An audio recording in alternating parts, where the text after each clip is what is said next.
Halo semuanya, and welcome to my channel Learning with Shalomi. Di video kali ini kita akan membahas logaritma dasar.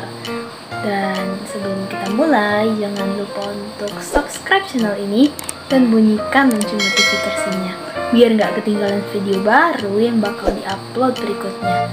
Dan jangan lupa untuk like, comment, and share.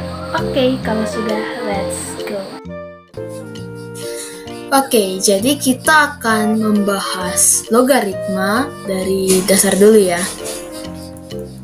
Jadi kita mulai dari bentuk umumnya. Jadi kalau diketahui A pangkat C sama dengan B, maka untuk mencari nilai C atau pangkat dari si A, kita bisa pakai rumus logaritma, yaitu A log B sama dengan C. Jadi ini adalah bentuk umum dari logaritma. Nah, bagaimana dengan sifat-sifat dasar yang biasa ada di logaritma? Kita coba lihat dulu satu-satu ya. Di sini saya tuliskan ada 4 sifat dasar.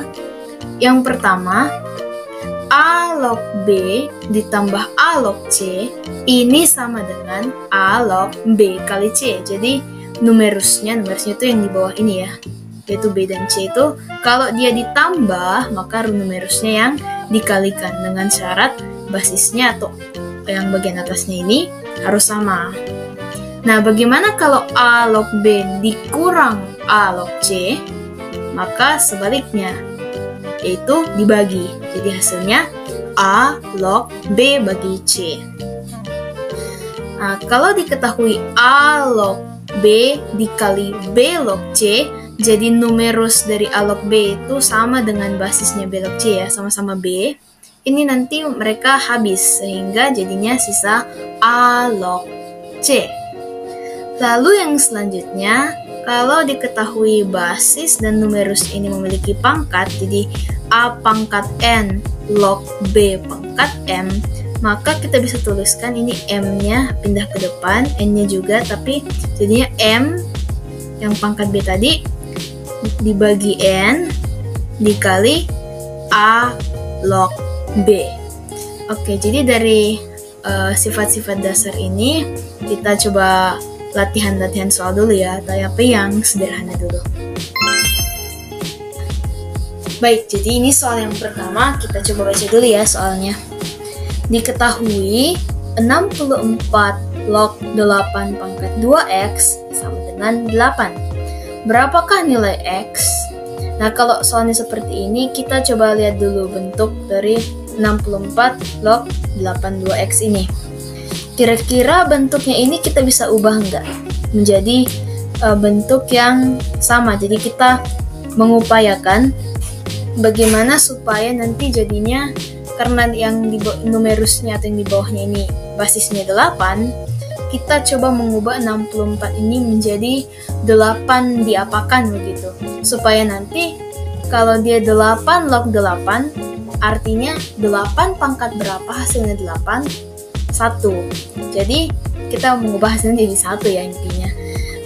Nah, kira-kira kalau 64 diubah jadi 8 itu berapa ya? Oh, ternyata 64 itu 8 pangkat 2. Coba kita tuliskan dulu. Jadi 8, ini kita tulis begini ya supaya lebih mudah. Jadi 8 pangkat 2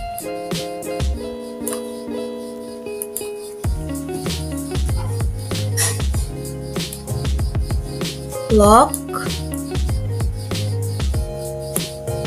8 pangkat 2x,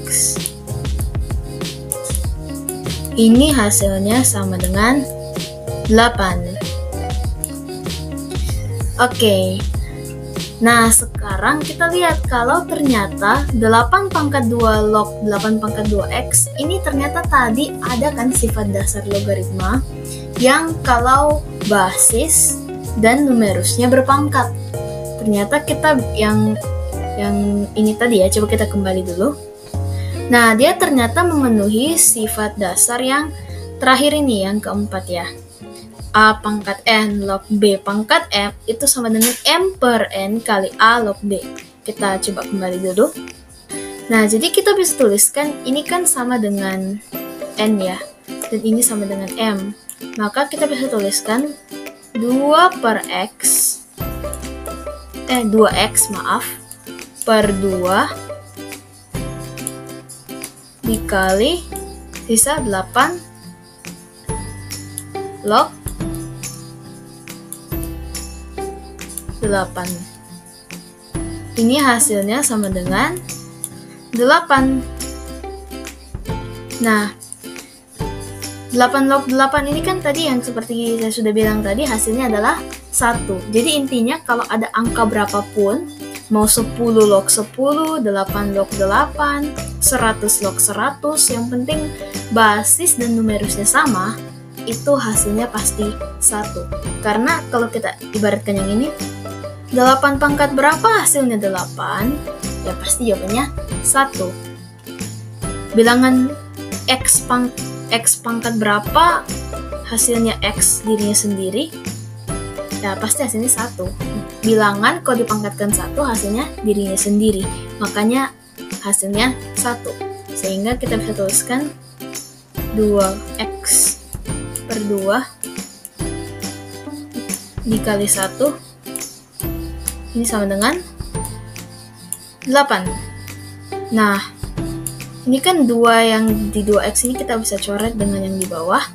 Jadi sisa x kali 1 kan x, sama dengan 8. Inilah jawabannya, karena yang diminta adalah nilai x. Sehingga kita sudah dapatkan nilai x adalah 8. Oke, kita akan coba ke soal yang kedua. Oke, kita coba baca dulu ya soalnya. Hitunglah hasil dari 2 log 3 dikali 1 per 4 log 3. Nah, kalau lihat bentuknya seperti ini, seolah-olah tidak ada sifat logaritma yang memenuhi ya.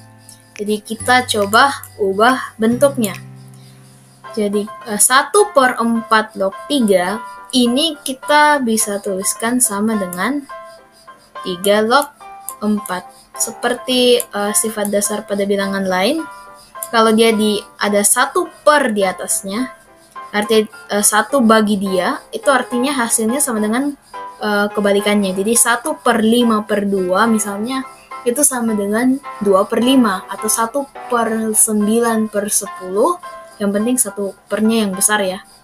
1 per besar 9 per 10 itu sama dengan 10 per 9. Jadi seperti itu. Jadi kalau 1 per 4 log 3 ini ditukar aja posisinya.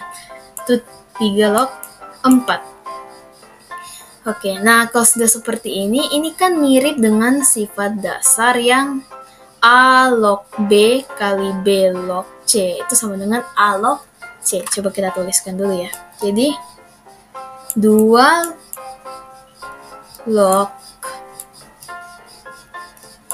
3 dikali 3 log 4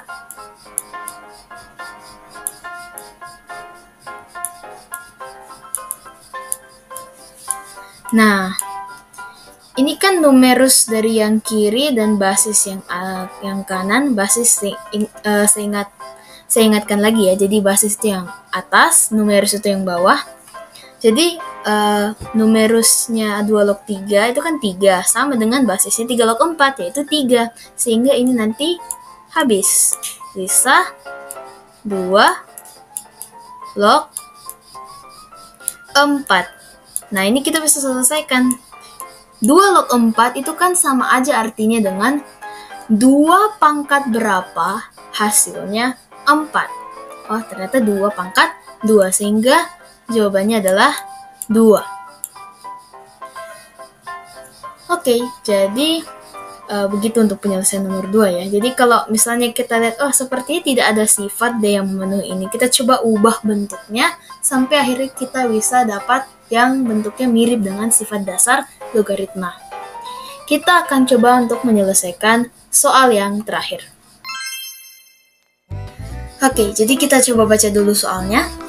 Jika log 40 sama dengan M dan log 2 sama dengan N, maka berapa nilai log 20?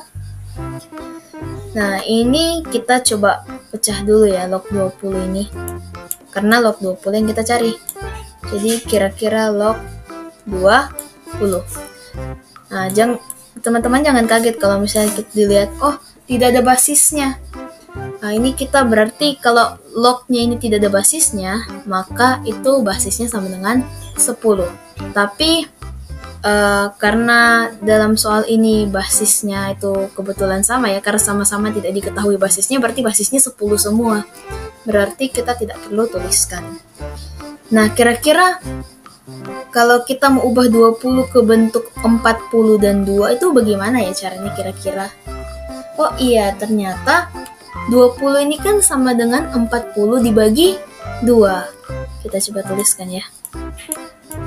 Berarti log 20 itu sama dengan log 40 dibagi 2. Karena 40 bagi 2 sama dengan 20. Nah, kalau kita ingat sifat dasarnya yang tadi, kalau dia basisnya sama dan dikurangkan, maka numerusnya dibagi. Nah, berarti kita bisa tuliskan log 40 dibagi 2 ini sama dengan log 40 dikurang log 2. Kenapa? Karena tadi sifat dasarnya. Kalau ini kan basisnya sama-sama 10 karena tidak diketahui kan? Bukan tidak diketahui, tidak dituliskan. Maka kalau dia dikurangi dan basisnya sama, cukup numerusnya dibagi numerus yang sebelah. Jadi 40 dibagi 2. Sama kan dengan bentuknya. Nah, jadi tadi diketahui kalau log 40 itu sama dengan M dan log 2 itu sama dengan N. Berarti dikurang N. Oke, karena tidak diketahui nilai dalam bentuk angkanya, maka jawaban akhirnya adalah M kurang N. Jadi intinya kalau mengerjakan soal-soal sifat dasar logaritma, bukan cuma sifat dasar ya, semua soal logaritma, kita harus bisa memecahnya ke bentuk yang sama dengan sifat dasarnya. Karena kalau kita sudah berhasil pecah ke sifat dasarnya, maka akan lebih mudah bagi kita untuk bisa mencari tahu jawabannya. Oke, sekian dulu untuk video kali ini. Semoga bermanfaat and see you in the next video. Bye, thank you for watching.